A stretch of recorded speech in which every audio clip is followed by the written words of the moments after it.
So you want to know the dimensions of my case. I have explained it in a previous video at some point, but let's go into it a little bit more, right? Again, it's the Antec AX61 Elite.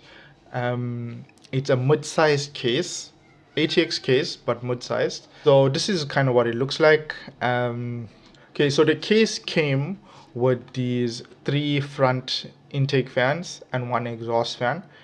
The exhaust fan I've taken out. I've explained why in another video as well. They're all 120mm fans, ARGB.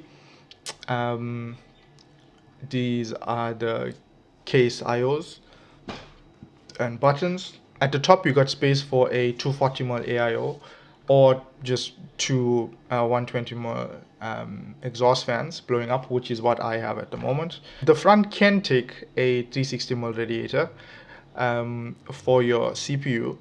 However, you're gonna have to kind of play around with it, because in this PSU bay, that's where all your cables are gonna be. If you have bigger old 3.5-inch drives, it's gonna have to be there. Or if you don't want your 2.5-inch drives to be displayed on the flat surface, the front surface, you can sort of hide it under there. So you just have to make sure that you have enough space. For the GPU, max length is 320 mils, right? When you put your radiator on your front panel, you're using up some of the space where your GPU would have been.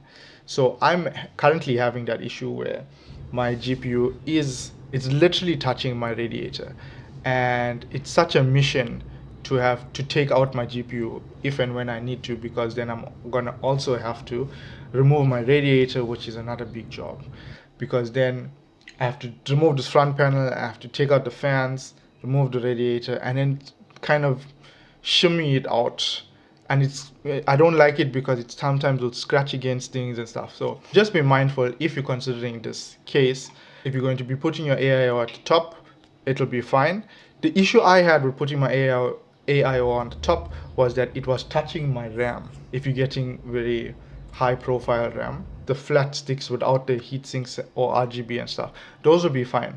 But that's the reason why I put my AIO on the front. It's kind of the best configuration in my opinion. However, it's just a bit of an inconvenience when it comes to my GPU.